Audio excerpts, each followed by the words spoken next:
So I envision a world where education, great education from the best teachers is just there, available for anybody, anywhere, anytime they want to learn something.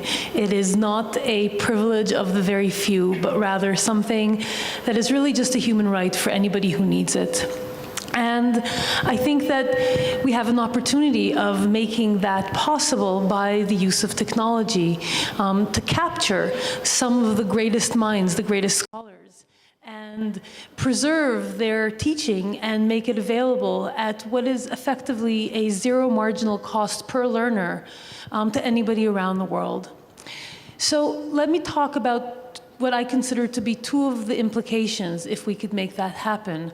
One is within institutions of education, and one is for people who are not fortunate enough to have access to such institutions.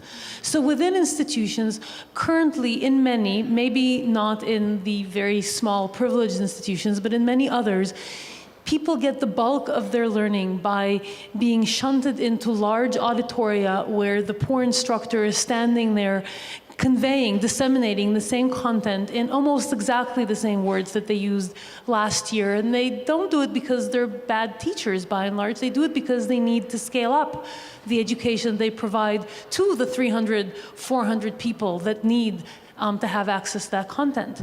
If that content was available for the students in a way that they could get it in an accessible, engaging, fun, and usable way outside the classroom, the teacher can come back to teaching. They can identify the students that are not understanding particular topics and really take them aside, make sure they make their way over the hump so that they have a better basis for the next round of learning.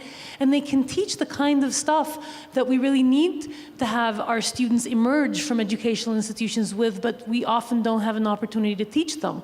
Like how to take a really nasty, hairy, ill-defined problem and turn it into something that the techniques we learn in college, say, can help us solve.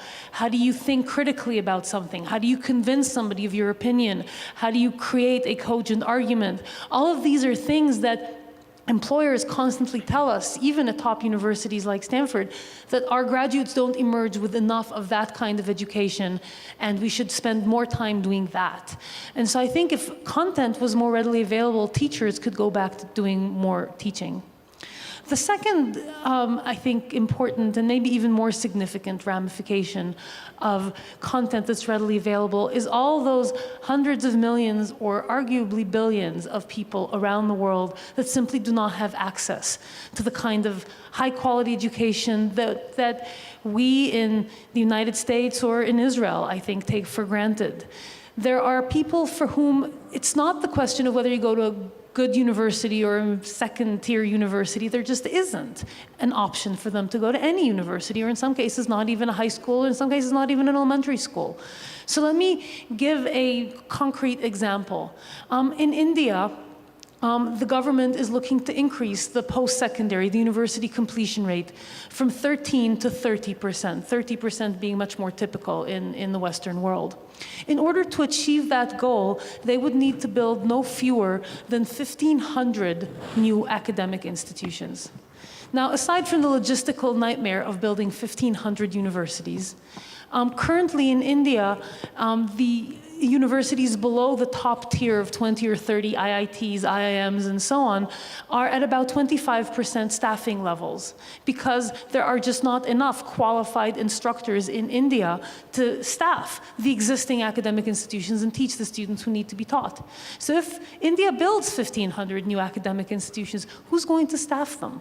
It's just not possible within a generation to solve this problem because unlike many other problems that we face, it's not one that you can throw money at.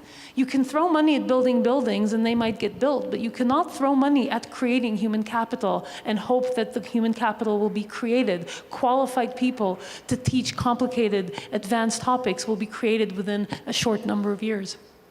And this is India. India is relatively far along relative to other developing countries. What about Nigeria or Rwanda or Bangladesh, where the situation is considerably further back in terms of educational capacity? The only way for the developing world to get to the point that education is a human right is to leapfrog within a generation, is to leapfrog the brick and mortar education in the same way that they leapfrog landlines and ATMs and went directly to cell phones and electronic banking. And I think there is an opportunity to do this if we change the way we teach. And in that context, I'd like to come back and in some way, I think, return to some of the spirit of what Wendy was saying.